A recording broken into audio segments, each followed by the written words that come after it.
ठीक है भाइयों, जैसा कि हम सबको पता है कि यार तरुण सर और एमडी सर ने मतलब ऑर्गेनाइजेशन को छोड़ दिया है। अब शायद इसमें कुछ बच्चे ये वीडियो देखते हुए बहुत सारे लोग कमेंट कर सकते हैं कि भाई तुम्हें क्या करना, तुम तो शायद ये सब वीडियो इसलिए डाल रहे हो ताकि व्यूज़ आपको मिल सके।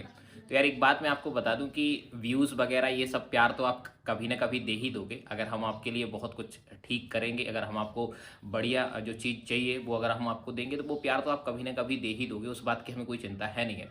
बस कहानी ये है कि यार मैं भी अगर देखा जाए तो उसी फील्ड से हूँ, और मैं भी, मेरा विज़न भी वही है कि मैं आपको एक बेस्ट कंटेंट दूँ, आपके कुछ ना कुछ एग्ज़ाम, चाहे वो जेई हो चाहे वो नीट हो, और आपको वो उसमें हेल्प मिल सके क्रैक करने में, क्योंकि कहीं ना कहीं हम सबका विज़न वही होता है। तो इसलिए ये बात मुझे बतानी बहुत ज़रूरी है।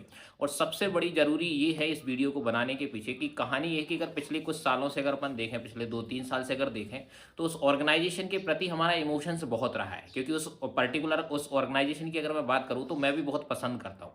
पसंद करने की वजह ये है कि शायद उन्होंने उस विज़न को लेके चले हैं, जहाँ एक तरफ अगर देखा जाए तो पहले उस क्वालिटी एजुकेशन पर हक केवल उनका ही था जिनकी आर्थिक स्थितियाँ बहुत ठीक थी। लेकिन उनकी वजह से, उनके उस विज़न की वजह से जो एक क्वालिटी कंटेंट उन तक पहुँचा जो अफ़ोर्ड भी नहीं कर पा रहे थे। जहाँ पर एक एक बच्चा जो है वो 3 साढ़े 3 4,000 5,000 रुपए में बहुत अच्छी एजुकेशन ले जा रहा था, उसके लिए वो बहुत ज़रूरी था और बहुत अच्छा भी हो रहा था। लेकिन यार जैसे हमें पता है कि जैसे कोई ऑर्गेनाइजेशन जो स्वार्थ भाव के लिए या जो अच्छी कंटेंट या फिर बच्चों की मतलब अफोर्डेबल चीज़ों को प्रोवाइड करने के पीछे उसका एक विज़न था, होता ये है कि जैसे वो बिजनेस में कन्वर्ट होती है, जब कोई ऑर्गेनाइजेशन बिजनेस में कन्वर्ट होती है ना, तो वो अपने थोड़े से नैतिक भाव को भूल जाती है, जो अपना मूल उद्देश्य था, उसका जो बेसिक एम था, वो उसे थोड़ा भूलता चला जाता है। उसकी वजह सिंपल सी ये होती है कि उसमें कई बार प्रोफेशनल्स आ जाते हैं, और प्रोफेशनल्स हमेशा बिजनेस करना जानते हैं, तो उसमें कोई गलती है नहीं है ना। लेकिन बात ये है कि यार हम इस प्रोसेस के बीच में ना बहुत इमोशनली कनेक्ट हो जाते हैं, और जब हम किसी ऑर्गेनाइजेशन या किसी इंसान के साथ इमोशनली टच हो जाते हैं, और अगर वो हमारे साथ वो व्यवहार करना ना करे जो उसका पहले था, जो उसका बेसिक व्यवहार था, बिहेवियर था, जो हमारे साथ उसके लिए था, या जिस चीज़ के लिए हम उस इंसान से जुड़े थे या उस ऑर्गेनाइजेशन के साथ जुड़े थे,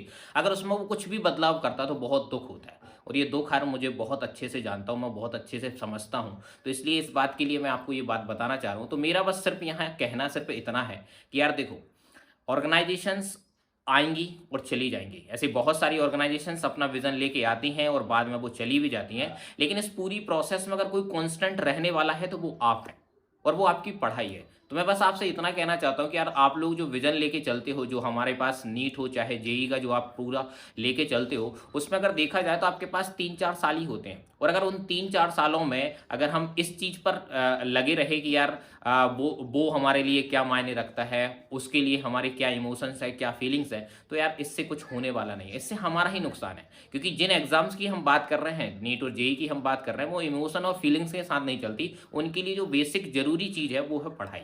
आप पढ़ाई करना पड़ेगा तभी वो आपके पास है, और पढ़ाई करने के लिए यार किसी पर्टिकुलर का होना ज़रूरी नहीं है, क्योंकि पढ़ाई आप करोगे, आपको पढ़ाई करनी है, तो आपका वहाँ पर बहुत होना ज़रूरी है। तो इसलिए अपने आप से ये चीज़ रख लो कि यार हमें किसी के साथ इमोशंस या फीलिंग्स डेवलप नहीं करनी है, हमें उसके साथ सिर्फ़ और सिर्फ़ अपने साथ ईमानदारी के साथ पढ़ाई करते रहना है। आप पढ़ाई करोगे, पढ़ाई के जो बेसिक्स आपके पास लॉ होते हैं किसी एग्ज़ाम्स को क्रैक करने के लिए, जैसे आपका रिवीजन हो गया, रिवीजन के साथ-साथ आप टेस्ट लगाते रहो, टेस्ट के बाद उसका रिव्यू करते रहो, है ना? इस तरीके से आप अपने देखते रहोगे यार हमारा वीक ज़ोन क्या है, उस पर काम करते रहो लगातार। तो कुल मिला के अगर देखा जाए तो एग्ज़ाम्स के लिए पढ़ाई ही ज़रूरी है।